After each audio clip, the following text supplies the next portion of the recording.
Hello बच्चों, ये प्रश्न को देखते हैं। तो प्रश्न में दे रखा है विद्युत अपघटनी सेल जिसमें हमें दे रखा है Ag प्लस Ni2 प्लस व Cr3 प्लस आयनों का विलयन है। तो यहाँ पे अगर हम देखें दे रखा है कि में 1 फैराडे विद्युत प्रवाहित करने पर निक्षेपित Ag परमाणु भार दे रखा है 108 है। यहाँ पे निकल का दे रखा है 59। अगर हम देखें तो Cr का दे रखा है 52 है। तो यहाँ पे 4 विकल्प दे रखा है A B C तथा D। आइए मुख्य अवधारणा की चर्चा करते हैं। मुख्य अवधारणा तो यहाँ से अगर हम देखें तो दे रखा है कि फैराडे विद्युत प्रवाहित करने पड़ते हैं। यहाँ तक हम देखें तो फैराडे का हमारा द्वितीय नियम हम देखेंगे। फैराडे का द्वितीय नियम।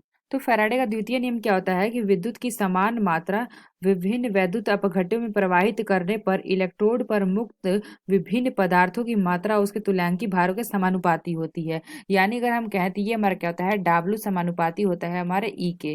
तो यहाँ से अगर हम देखें तो हमारा W क्या है, पदार्थ की मात्रा। तो यहाँ से हम क्या करते हैं, W हमारा क्या है, पदार्थ की मात्रा। और यहाँ से अगर हम देखें तो E हमारा क्या है, तुल्यांकी भार। तो यहाँ से Ag प्लस दे रखा है। तो अगर हम Ag प्लस की बात करते हैं तो Ag प्लस ये हमारा क्या बना लेता है, यहाँ से अगर हम देखें Ag प्लस दे रखा है। तो यानी Ag प्लस का अगर हम देखें तो Ag हमारा क्या होता है, Ag हमारा बना लेता है Ag प्लस प्लस 1 इलेक्ट्रॉन। तो यानी अगर हम देखें तो यहाँ पे हमारा क्या दे रखा है, n बराबर। अगर हम देखें तो नंबर ऑफ इलेक्ट्रॉन्स कितने यूज हुए हैं, तो n बराबर हमारा आ जाएगा 1। तो तुल्यांकी भार निकालेंगे। तुल्यांकी भार हमारा क्या होता है, तुल्यांकी भार बराबर हमारा होता है अणु भार बटे में n फैक्टर या n कारक। तो यहाँ से अगर हम निकालेंगे तो ये हमारा क्या हो जाएगा। तो यहाँ से हमें दे रखा है, यहाँ पर प्रश्न में देखें तो दे रखा है Ag बराबर दे रखा है 108। तो यहाँ से अगर हम देखें तो आ जाएगा 108 बटे में हमारा हो जाएगा n फैक्टर 1। तो यहाँ से अगर हम देखें तो ये हमारा क्या निकल के आ जाएगा, 108 किलोग्राम। तो यहाँ से अगर हम देखें तो हमारा निकल के आ जाएगा 108 ग्राम। तो अगर दूसरा देखा Ni2 प्लस, यानी अगर हम देखें तो Ni2 प्लस का निकालेंगे तो ये हमारा क्या हो जाएगा, Ni से हमारा क्या बना लेता है,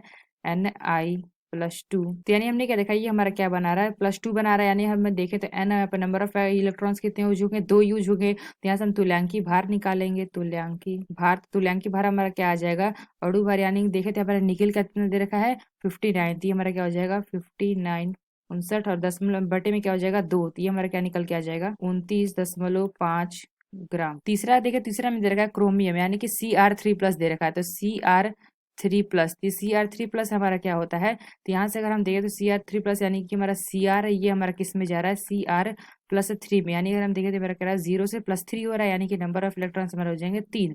यहाँ से तुल्यांकी भार निकाल लेंगे। तुल्यांकी भार बराबर हमारा क्या आ जाएगा, यहाँ से अगर हम देखें तो क्रोमियम का हमें क्या दे रखा है 52, यानी कि 52 बटे में हमारा क्या हो जाएगा 3।